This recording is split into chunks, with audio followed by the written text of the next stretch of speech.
Hello बच्चों, आज का अपना चैप्टर है राष्ट्र निर्माण की चुनौतियां। इस पाठ के अपन प्रश्न उत्तर करने वाले हैं। कंप्लीट क्वेश्चन आंसर्स करेंगे और सबसे पहले अपन जो पाठ्य पुस्तक के आपके जो प्रश्न उत्तर हैं वो अपन करें। उसके बाद में फिर जो बाकी इसके जो इंपॉर्टेंट जितने भी प्रश्न उत्तर बनेंगे वो अपन कंप्लीट करेंगे इस चैप्टर में। तो आइए एक एक करके शुरू करते हैं। सबसे पहला क्वेश्चन आपके सामने है। पहला प्रश्न ये है कि भारत विभाजन के बारे में निम्नलिखित में से कौन सा कथन गलत है। अब आपको गलत कथन कौन सा है ये बताना है, ठीक है। तो आइए एक एक करके देखते हैं। पहला कथन है कि भारत विभाजन द्विराष्ट्र सिद्धांत का परिणाम था। बिल्कुल जो है वो भारत विभाजन जो है वो द्विराष्ट्र सिद्धांत का परिणाम था। द्विराष्ट्र सिद्धांत के तहत ही भारत का विभाजन हुआ था। उसके बाद में नेक्स्ट है कि धर्म के आधार पर दो प्रांतों पंजाब और बंगाल का बंटवारा हुआ। तो बिल्कुल पंजाब और जो बंगाल हैं दोनों प्रांतों का धर्म के आधार पर बंटवारा हुआ था, क्योंकि दोनों ही प्रांत जो है यहाँ पे हिंदू भी थे मुसलमान भी थे, ठीक है ना। तो क्योंकि धर्म के आधार पर ही देश का बंटवारा हुआ था तो दोनों में संख्या जो है वो बराबर थी, तो इसलिए इन दोनों को आधा आधा किया गया। पंजाब भी आधा पाकिस्तान में भारत में और बंगाल भी आधा पाकिस्तान में और आधा भारत में। तो ये कथन भी सही है। उसके बाद कहा है कि पूर्वी पाकिस्तान और पश्चिमी पाकिस्तान में संगति नहीं थी। बिल्कुल नहीं थी। दोनों देशों में दूरियां भी काफ़ी थी और संगति बिल्कुल भी नहीं थी, समानता नहीं थी। विभाजन की योजना में यह बात भी शामिल थी कि दोनों देशों के बीच आबादी की अदला बदली होगी। तो ये कथन बिल्कुल गलत है। तो आबादी की अदला बदली होगी ऐसी कोई बात उस समय नहीं थी। तो इस प्रश्न का सही जवाब रहेगा ख। मतलब गलत कथन आपको बताना। तो ये गलत है कि विभाजन की योजना में यह बात भी शामिल थी कि दोनों देशों के बीच में आबादी की अदला बदली होगी। तो ऐसा कोई भी प्रावधान उसमें नहीं किया गया था। नेक्स्ट हमारा दूसरा प्रश्न है। दूसरा यहाँ पे अपन को मेल वाला प्रश्न है। तो लिखा है कि निम्नलिखित सिद्धांतों के साथ उचित उदाहरणों का मेल कीजिए। यहाँ पे स्तंभ 1 दिया हुआ है और स्तंभ 2 दिया हुआ है। तो स्तंभ 1 में क्या है कि धर्म के आधार पर देश की सीमा का निर्धारण। अब आपको मिला ना, इसमें से कौन सा सही है? पाकिस्तान और बांग्लादेश, भारत और पाकिस्तान, झारखंड और छत्तीसगढ़, हिमाचल प्रदेश और उत्तराखंड। दूसरा है विभिन्न भाषाओं के आधार पर देश की सीमा का निर्धारण, भौगोलिक आधार पर किसी देश के क्षेत्रों का सीमांकन और किसी देश के भीतर प्रशासनिक और राजनीतिक आधार पर क्षेत्रों का सीमांकन। तो यहाँ पे आप देखेंगे जो पहला हमारा है ना कि धर्म के आधार पर देश की सीमा का निर्धारण। तो धर्म के आधार पर देश की सीमा का निर्धारण हुआ था, तो भारत और पाकिस्तान की सीमा का निर्धारण हुआ था। ये कहा गया कि जहां पे मुस्लिम जनसंख्या ज़्यादा है वो पाकिस्तान बनेगा और जहां पे हिंदू ज़्यादा है वो भारत बनेगा। तो भारत और बांग्लादेश नहीं है, भारत और पाकिस्तान, ठीक है ना। तो पहले को हम मिलाएंगे इसके साथ, ये रहेगा पहले का भारत और पाकिस्तान का निर्धारण। दूसरा है कि विभिन्न भाषाओं के आधार पर देश की सीमा का निर्धारण। तो विभिन्न भाषाओं के आधार पर जो है विभिन्न भाषाओं के आधार पर देश की सीमा का निर्धारण। तो इसका रहेगा पाकिस्तान और बांग्लादेश इस प्रश्न का सही आंसर रहेगा। फिर भौगोलिक आधार पर किसी देश के क्षेत्रों का सीमांकन। तो इसमें जो है ना इस प्रश्न का राइट आंसर रहेगा हिमाचल प्रदेश और उत्तराखंड। और फिर रहेगा किसी देश के भीतर प्रशासनिक और राजनीतिक आधार पर क्षेत्रों का सीमांकन। तो इसमें रहेगा भाई ये तीसरा झारखंड और छत्तीसगढ़, ठीक है। तो इस तरीके से इसका आंसर रहेगा आपका। नेक्स्ट अगला प्रश्न है हमारा तीसरा कि भारत का कोई समकालीन राजनीतिक नक्शा लीजिए। आप कोई भी राजनीतिक नक्शा ले लीजिए, राजनीतिक आपको मैप लेना है और उसमें आपको इन स्थानों को दर्शाना है। जूनागढ़ कहाँ था, ये आपके एग्जाम के दृष्टिकोण से इंपॉर्टेंट है, इसमें से जरूर पूछा जाएगा, इसलिए थोड़ा सा मैप को आप ध्यान से पढ़िएगा। मणिपुर, मैसूर और ग्वालियर ये आपको भारत के नक्शे में दर्शाना है। तो हम यहाँ पे देखेंगे ये नक्शा जो है वो आपका भरा हुआ है। तो जूनागढ़ अपन बात करें, जूनागढ़ जो है वो गुजरात में है, ठीक है, याद रखिएगा ये गुजरात राज्य पड़ता है। तो ये जो गुजरात है ये राज्य है ना, ये गुजरात है और यहाँ पर पड़ता है जूनागढ़। तो ये जूनागढ़ रहेगा। उसके बाद एमपी में यहाँ पे आप देखेंगे ये अपना ग्वालियर है, ठीक है, ये जो है वो ग्वालियर है, ये एमपी है। तो एमपी में यहाँ पर आपको ग्वालियर करना है, ये ग्वालियर है। उसके बाद यहाँ पे चलेंगे अपन मणिपुर, जो कि पूर्वी भारत का एक राज्य है, ये है मणिपुर। तो यहाँ पर रहेगा मणिपुर और अंत में हमारा मैसूर है। तो यहाँ पे जो है वो कर्नाटक में, ठीक है, यहाँ पे मैसूर राज्य है। तो इस तरीके से आपको नक्शे में भरना है। जूनागढ़ गुजरात में और ग्वालियर एमपी में, मणिपुर पूर्वी भारत में और मैसूर जो आएगा वो दक्षिण भारत में आपका मैसूर रहेगा। तो ये आपको नक्शे में इस तरीके से इनको फिल करना है। थोड़ा सा अभ्यास कर लीजिएगा, ये सारे याद हो जाएंगे। कागज़ पेन पर लिख लीजिए, नक्शा बना करके भारत का नक्शा बना दीजिए और उसमें लिख लीजिए, सारी चीज़ें आपको याद हो जाएगी।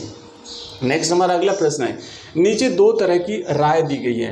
पहले जो दो राय है इनको ध्यान से पढ़ना है आपको, एक है विस्मय और दूसरी है इंद्रप्रथ की। और उसके बाद आपको क्या करना है कि देशी रियासतों के विलय और ऊपर के मशवरे के आलोक में इस घटनाक्रम पर आपकी क्या राय है। जैसे विस्मय ने अपनी राय रखी कि रियासतों को भारतीय संघ में मिलाने से इन रियासतों की प्रजा तक लोकतंत्र का विस्तार हुआ। रियासतों का जब एकीकरण हुआ, आपको याद होगा 565 रियासतें थी जब देश आज़ाद हुआ उस समय। इन 565 रियासतों को भारत में जब मिलाया गया तो कहने का मतलब ये है इनका, विस्मय का, कि भाई ये रियासतें जब भारत में शामिल हो गई और भारत एक प्रजातांत्रिक देश था, क्योंकि पहले राजतंत्र था, लेकिन आज़ादी के बाद जब देश प्रजातांत्रिक देश था, लोकतांत्रिक देश था, भारत बना, तो जो लोग थे ना रियासतों के, उन तक भी लोकतंत्र का विस्तार हुआ। ये बात है। इंद्रप्रथ क्या कहते हैं कि यह बात मैं दावे के साथ नहीं कह सकता। इन्होंने कहा भाई मैं ऐसा नहीं कह सकता, इसमें बल प्रयोग भी हुआ था। मतलब रियासतों का जो एकीकरण हुआ उसमें कुछ 4-5 ऐसी रियासतें थी जो नहीं मिलना चाहती थी भारत में, जैसे हैदराबाद है ना, इस प्रकार की। तो वहाँ पे हल्का बल प्रयोग भी करना पड़ा था सरकार को, जबकि लोकतंत्र में आम सहमति से काम लिया जाता है, बल प्रयोग से वहाँ पे काम नहीं लिया जाता है। तो इस पर आपको अपनी राय लिखनी है। तो देखो, सबसे पहले हम बात करेंगे, उत्तर में हम बात करेंगे पहले विस्मय की राय के बारे में। विस्मय ने क्या कहा कि भाई रियासतों का जो एकीकरण हुआ तो इससे क्या हुआ कि जो रियासतों की जनता थी उनको भी लोकतंत्र, उन तक भी लोकतंत्र पहुंचा। तो विस्मय की राय तर्कपूर्ण है, बिल्कुल सही कहा है उन्होंने।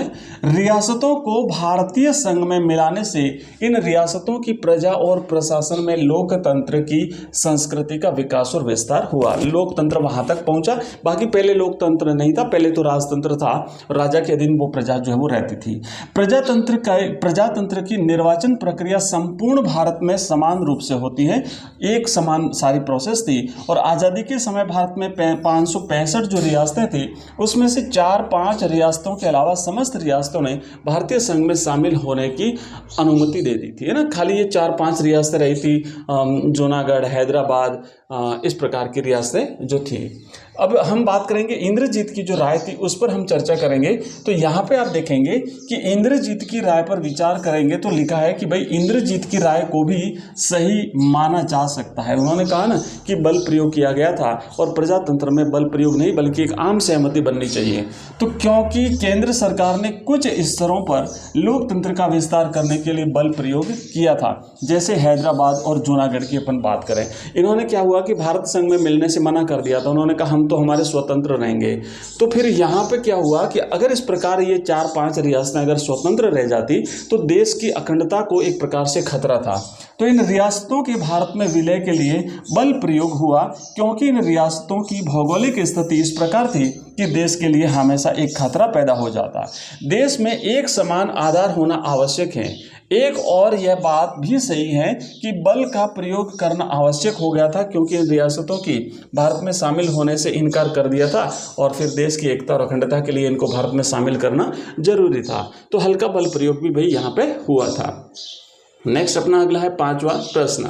5वां प्रश्न है बच्चों, ये जो नेक्स्ट 5वें प्रश्न और उससे आगे के जो प्रश्न है ये अपन देखें उससे पहले मैं आपको बता दूं कि हमारा ये जो जितने भी क्वेश्चंस कर रहे हैं, ये चैप्टर्स हम कर रहे हैं, वीडियोस, एमसीक्यूज, ऑनलाइन टेस्ट और इसके नोट्स, ये सारी चीज़ें आपको जो है हमारे ऐप में मिलेगी। हमारा ऐप है एजुकेशन राइज नाम से, प्ले स्टोर पर आपको मिलेगा एजुकेशन राइज RISE।